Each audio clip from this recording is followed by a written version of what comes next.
TND24 న్యూస్కి స్వాగతం. ఉమ్మడి ఆంధ్రప్రదేశ్ రాజకీయాల్లో చిరస్మరణీయంగా నిలిచిన మాజీ ముఖ్యమంత్రి కొణిజేటి రోశయ్య వర్ధంతి వేడుకలను ఈ నెల 4న హైదరాబాద్ హైటెక్స్ ఎగ్జిబిషన్ సెంటర్లో నిర్వహిస్తున్నట్లు వర్ధంతి వేడుకల మీడియా కన్వీనర్ కౌటిక విఠల్ తెలిపారు. సోమవారం ఏర్పాటు చేసిన వైశ్య జర్నలిస్టుల సమావేశంలో ఆయన పాల్గొని మాట్లాడారు.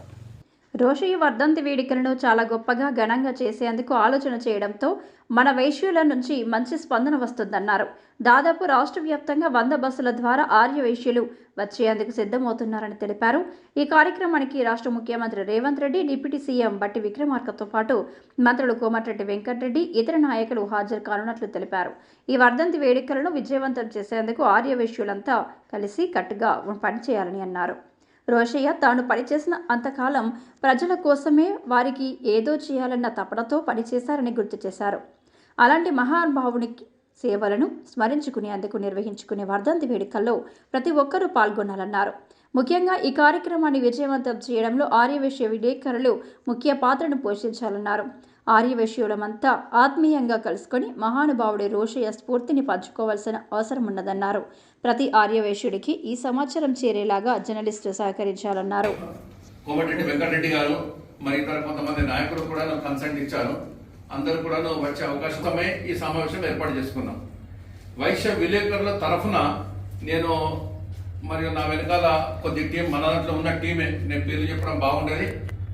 మేమంతా ప్రయత్నం చేసి ఇంత గ్రాండ్గా చేస్తున్నప్పుడు మన వైశ్య విలేకరులు మన పైన డిపెండ్ ఉన్న వారికి ప్రత్యేక గుర్తింపు కావాలని చెప్పేసి డైరెక్ట్గా ఇండైరెక్ట్గా కోరడం జరిగింది. వాళ్ళు ఒక 4-5 రోజులు ప్రయత్నం చేసేసి నిన్న సాయంత్రం నన్ను ఇన్వైట్ చేసి మీరే ప్రెస్ మీట్ కండక్ట్ చేసి మీరే చేయండి అంటే, నాకు ఏం పొజిషన్ లేదు, నాకు సంబంధం లేదు, దాంట్లో నేను రాను అని చెప్పేసానంటే అప్పుడప్పుడు వాళ్ళ కమిటీలో నిర్ణయించి నాకు ప్రెస్ మీడియా కన్వీనర్గా, ఈ ప్రోగ్రామ్కు మీడియా కన్వీనర్గా నా పేరును ఫైనల్ చేసి మరి ఈ కార్యక్రమం నిర్వహించమని చెప్పారు.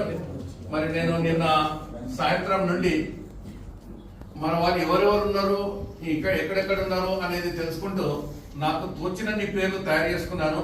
ఒక 33 మంది పేర్లు నా దగ్గరికి వచ్చాయి. ఇంకా ఉండొచ్చు, బహుశా ఇప్పుడు ఇలా మిస్ అయిపోయిన వాళ్ళు కూడా ఉండొచ్చు, చెప్పలేము.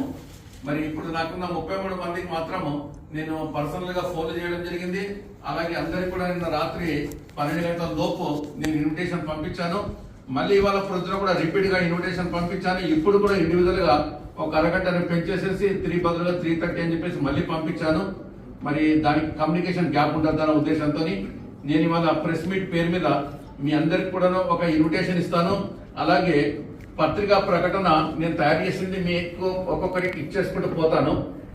ఈ పత్రికా ప్రకటన నేను తయారు చేసుకొని మీకు ఇచ్చింది, కానీ మీరు రాయాలనుకున్న విషయాలు మాత్రం ఇంకా ఇంప్రూవ్ చేసి సాధ్యమైనంత వరకు పాజిటివ్ గా, నెగిటివ్ వద్దు, పాజిటివ్ గా ఎవరికి వీలైనంత వారు రాసుకొని ప్రోగ్రామ్ అయిన తర్వాత కూడా ప్రోగ్రామ్ మంచిగా కవర్ చేయాలని చెప్పేసి నా ప్రార్థన.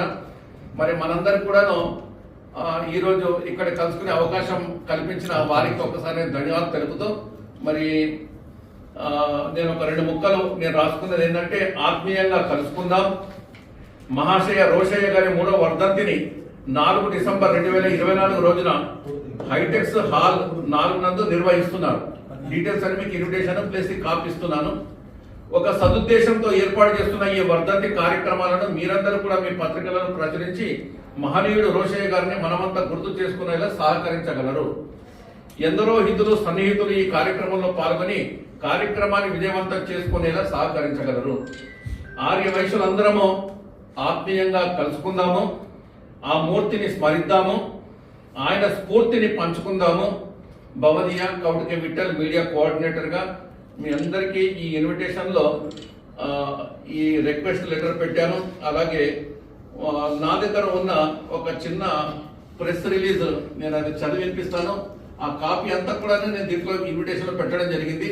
మీకు ఇన్ఫర్మేషన్ కోసం మాత్రమే, మీరు రాసుకునే అవసరం లేకుండా నేను చదివి ఒకసారి వినిపిస్తాను, తర్వాత మీరు దాన్ని ఉపయోగించుకోవచ్చు. కొణిజేటి రోశయ్య గారు ఆంధ్రప్రదేశ్ రాజకీయాల్లో చిరస్మరణీయమైన నేతగా నిలిచారు.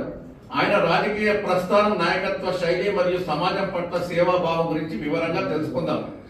ప్రాథమిక జీవిత వివరాలు. ప్రాథమిక జీవిత వివరాలు. పుట్టిన తేదీ 4 జూన్ 1933, జన్మస్థలము వేమూరి గ్రామం, గుంటూరు జిల్లా, ఆంధ్రప్రదేశ్. విద్య గుంటూరులోని హిందూ కాలేజీలో బీకామ్ పూర్తి చేశారు. విద్యార్థి దశ నుంచే సమాజ సేవలో ఆసక్తి చూపుతూ కాంగ్రెస్ పార్టీ సిద్ధాంతాలకు ఆకర్షితులయ్యారు. ఇక రాజకీయ ప్రస్థానం. 1968లో మొదటిసారి ఆంధ్రప్రదేశ్ శాసన మండలి సభ్యుడిగా రాజకీయ జీవితాన్ని ప్రారంభించారు.